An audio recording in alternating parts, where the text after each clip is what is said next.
Hello everyone, ಇದು ನಿಮ್ಮ ನೇತ್ರ. ಥ್ಯಾಂಕ್ ಯು ನನಗೆ ಸಪೋರ್ಟ್ ಮಾಡ್ತಿರೋ ಪ್ರತಿಯೊಬ್ಬರಿಗೂ ಇದೇ ಥರ ಸಪೋರ್ಟ್ ಮಾಡ್ತಾ ಇರಿ. ನನ್ನ ಚಾನಲ್ಗೆ ನೀವು ಯಾರಾದರೂ ಸಬ್ಸ್ಕ್ರೈಬ್ ಮಾಡ್ಕೊಂಡಿಲ್ಲ ಅಂದರೆ ಪ್ಲೀಸ್ ಸಬ್ಸ್ಕ್ರೈಬ್ ಮಾಡಿಕೊಂಡು ನನಗೆ ಸಪೋರ್ಟ್ ಮಾಡಿ ಅಂತ ಹೇಳ್ತಾ, ಆಲ್ರೆಡಿ ಬಿಗ್ ಬಾಸ್ ಅವರನ್ನು ಪ್ರೋಮೋ ಬಿಟ್ಟಿದ್ದಾರೆ. ಆಬ್ವಿಯಸ್ಲಿ ನಾನು ಅದ್ರ ಬಗ್ಗೆನೇ ಮಾತಾಡೋಕ್ಕೆ ಹೋಗ್ತಾ ಇರೋದು. ಇವಾಗ ನಿನ್ನೆ ಒಂದು ಟಾಸ್ಕ್ ಕೊಟ್ಟಿದ್ರು ಬಿಗ್ ಬಾಸ್ ಅವರು, ನರಕವಾಸಿಗಳು ಸ್ವರ್ಗಕ್ಕೆ ಬರೋಕ್ಕೆ ಮತ್ತು ಸ್ವರ್ಗವಾಸಿಗಳು ನರಕಕ್ಕೆ ಹೋಗೋಕ್ಕೆ. ಐ ಮೀನ್, ಇವಾಗ ಸ್ವರ್ಗವಾಸಿಗಳು ಏನಾದ್ರೂ ಸೋತ್ರೆ ಅದರಲ್ಲಿರೋ ಸ್ವಲ್ಪ ಜನ ನರಕಕ್ಕೆ ಹೋಗ್ತಾರೆ, ಆ ನರಕದಲ್ಲಿರೋ ಸ್ವಲ್ಪ ಜನ ಸ್ವರ್ಗಕ್ಕೆ ಬರ್ತಾರೆ.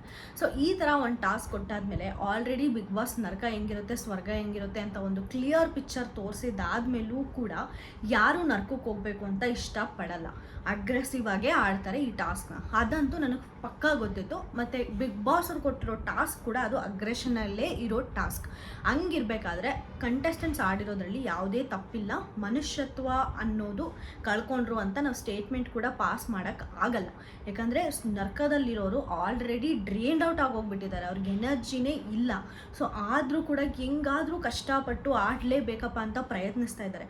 ಆ ಕಡೆ ಶಿಶಿರ್ ಅವರು ಕೂಡ ನನಗೆ ತುಂಬ ಇಷ್ಟ ಆದರು. ಶಿಶಿರ್ ಅಂತ ಹೇಳ್ಬೋದು ನನ್ನ ಎಪಿಸೋಡಲ್ಲಿ. ಯಾಕಂದರೆ ಬಿಗ್ ಬಾಸ್ ಅವರು ಒಂದು ಟಾಸ್ಕ್ ಕೊಟ್ಟಿರ್ತಾರೆ ಎಲ್ಲ ಸ್ವರ್ಗವಾಸಿಗಳಿಗೆ. ನರಕವಾಸಿಗಳಲ್ಲಿ ಇಬ್ಬರು ಸ್ವರ್ಗವಾಸಿಗಳಿಗೆ ನರಕವಾಸಿಗಳು ಸ್ವರ್ಗಕ್ಕೆ ಬರೋಕ್ಕೆ ಇಷ್ಟ ಇಲ್ಲ ಅಂತ ಹೇಳಿ ಅದು ಕರೆಕ್ಟಾಗಿ ರೀಸನ್ ಕೊಡಿ ಅಂತ. ಆಗ ಶಿಶಿರ್ ಹೆಸರು ತೊಗೊಂಡಾಗ ಶಿಶಿರ್ ಎಷ್ಟು ಕ್ಲೀನಾಗಿ ಹೇಳಿದ್ರು ಅಂದರೆ, ನಾನು ವೀಕ್ ಅಲ್ಲ, ನಾನು ಎಲ್ಲ ಜೊತೆನೂ ಇನ್ವಾಲ್ವ್ಮೆಂಟ್ ಇದೆ, ಬಟ್ ಆದರೆ ಹುಡುಗಿರ್ನ ಮಾತ್ರ ಕರ್ಕೊಳ್ರಪ್ಪ, ಇಲ್ಲಿಂದ ಅವ್ರನ್ನ ನೋಡೋಕ್ಕಾಗ್ತಾ ಇಲ್ಲ ಅಂತ ಅಂದರು.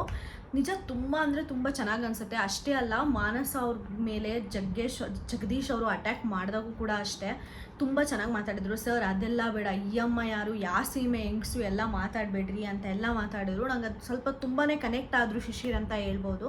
ಹುಡುಗಿರ್ನ ಕರ್ಕೊಳ್ಳಿ ಸರ್, ನಾವೀಗ ಹೆಂಗೋ ಇರ್ತೀವಿ ಅಂತ ಅಂದರು. ತುಂಬ ಅಂದರೆ ತುಂಬ ಮೆಚರ್ಡ್ ಅಂತ ಅನ್ನಿಸ್ತು ಆ ಮೂಮೆಂಟಲ್ಲಿ ಅವ್ರು ಹಂಗೆ ಹೇಳಿದ್ದು. ಮತ್ತು ಅದೇ ಥರನೇ ಅವ್ರು ಬಡ್ದಾಡ್ತಾ ಇದ್ದಾರೆ ಕೂಡ ಟಾಸ್ಕಲ್ಲಿ. ಹೆಂಗಾದರೂ ಮಾಡಿ ನರಕದಿಂದ ಸ್ವಲ್ಪ ಜನನ ಸ್ವರ್ಗ ಕಳಿಸ್ಬೇಕು ಅನ್ನೋ ಗ್ರೇಸಲ್ಲೇ ಪ್ರತಿಯೊಬ್ಬ ನರಕವಾಸಿಗಳು ಕೂಡ ಅಲ್ಲಿ ಟಾಸ್ಕ್ ಆಡ್ತಿರೋದು. ನೀವು ಮಾನಸ್ ಅವ್ರನ್ನ ಪ್ರೋಮೋಲಿ ಅಬ್ಸರ್ವ್ ಮಾಡಿದ್ರೆ, ಮಾನಸ್ ಅವ್ರ ಮೇಲೆ ಲಿಟ್ರಲಿ 3-4 ಜನ ಬಿದ್ದಿದ್ದಾರೆ ಆ ಬಾಲ್ನ ಕಿತ್ಕೊಳ್ಳೋಕ್ಕೆ. ಅವರಾದ್ರಂತೂ ಫುಲ್ ಹೆಂಗಂದರೆ ಆಗ್ತಾರೆ, ಕದ್ಲಾಕೂ ಆಗ್ತಾ ಇಲ್ಲ, ಆ ಥರ ಬಿಟ್ಕೊಂಡಿದ್ದಾರೆ ಎಲ್ಲರೂ ಅವ್ರ ಮೇಲೆ. ತುಂಬ ಸಕ್ಕದಾಗಿ ಫೈಟ್ ಕೊಡ್ತಾ ಇದ್ದಾರೆ ಅಂತಲೇ ಹೇಳ್ಬೋದು. ನಿನ್ನೆ ಮಾನಸ್ ಅವ್ರಿಗೆ ತುಂಬ ಲೀಸ್ಟ್ ವೋಟಿಂಗ್ ಇತ್ತು, ಬಟ್ ಐ ಆಮ್ ಶ್ಯೂರ್ ಇವತ್ತು ಅವ್ರಿಗೆ ಮ್ಯಾಕ್ಸಿಮಮ್ ವೋಟ್ ಬೀಳುತ್ತೆ ಅಂತ. ಯಾರ್ಯಾರು ವೋಟ್ ಮಾಡಿಲ್ವೋ ಪ್ಲೀಸ್ ವೋಟ್ ಮಾಡ್ಕೊಳ್ಳಿ ಮಾನಸ್ ಅವರಿಗೆ, ಬಿಕಾಸ್ ಅವರಿಂದ ನಾವು ತುಂಬಾ ಕಂಟೆಂಟ್ ಮುಂದೆ ಎಕ್ಸ್ಪೆಕ್ಟ್ ಮಾಡ್ಬೋದು ಅಂತ ನನಗನ್ಸುತ್ತೆ. ಮತ್ತು ಅಷ್ಟೇ ಅಲ್ಲದೆ ಪ್ರತಿಯೊಬ್ಬರು ಕೂಡ ಅಷ್ಟೇ ತುಂಬ ಅಗ್ರೆಸಿವ್ ಆಗಿ ಆಡ್ತಾ ಇದ್ದಾರೆ. ಮತ್ತು ಗೌತಮಿ ಅವರ ಇಲ್ಲಾಂದರೆ ಭವ್ಯ ಗೌಡ ಅವರ ಗೊತ್ತಿಲ್ಲ, ಲಾಂಗ್ ಹೇರ್ ಇದೆ ಅವರಿಗೆ. ಸೊ ಅವ್ರಿಗೆ ಅಂದರೆ ಅವ್ರು ಅಷ್ಟು ದೂರ ಹೋಗಿ ಬೀಳ್ತಾರೆ. ಆ ಟಾಸ್ಕ್ ಯಾರಿಗೂ ಗುದ್ದಬೇಕು, ಯಾರಿಗೂ ಹರ್ಟ್ ಮಾಡಬೇಕು ಅನ್ನೋ ಇಂಟೆನ್ಷನ್ನು ಅಲ್ಲಿ ಆಡ್ತಿರೋ ಕಂಟೆಸ್ಟೆಂಟ್ಸ್ಗೆ ನಿಜ ಇರಲ್ಲ.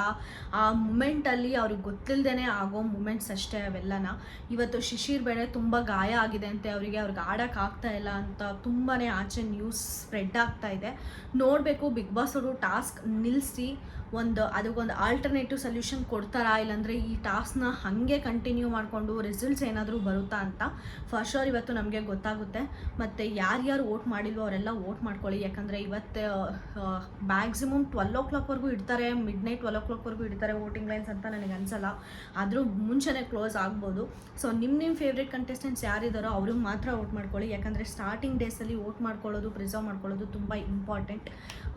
ನೆಕ್ಸ್ಟ್ ಪ್ರೊಮೋ ಬಗ್ಗೆ ಮಾತಾಡೋಣ ಬಿಟ್ಟಾಗ. ಮತ್ತು ಆದಷ್ಟು ನಿನ್ನೆ ಟಾಸ್ಕ್ ಏನು ನಡೀತೋ, ಸ್ವರ್ಗವಾಸಿಗಳಲ್ಲಿ ಇಬ್ಬರಿಗೆ ಹೋಗೋಕ್ಕೆ ಯಾರಿಗೆ ಅರ್ಹತೆ ಇಲ್ಲ ಅಂತ ಹೆಸರು ಹೇಳಿ ಅಂತ, ಆ ಹೆಸರು ಯಾರ್ಯಾರು ಹೇಳಿದ್ರು ಅವ್ರು ಮಾಡಿರೋ ಸ್ಟೇಟ್ಮೆಂಟ್ ಕರೆಕ್ಟಾ ಇಲ್ವಾ ಅಂತ ಇನ್ನೊಂದು ವೀಡಿಯೋ ಮಾಡೋಕ್ಕೆ ಟ್ರೈ ಮಾಡ್ತೀನಿ. ಅಲ್ಲಿವರೆಗೂ ಬಾಯ್, ಥ್ಯಾಂಕ್ ಯು.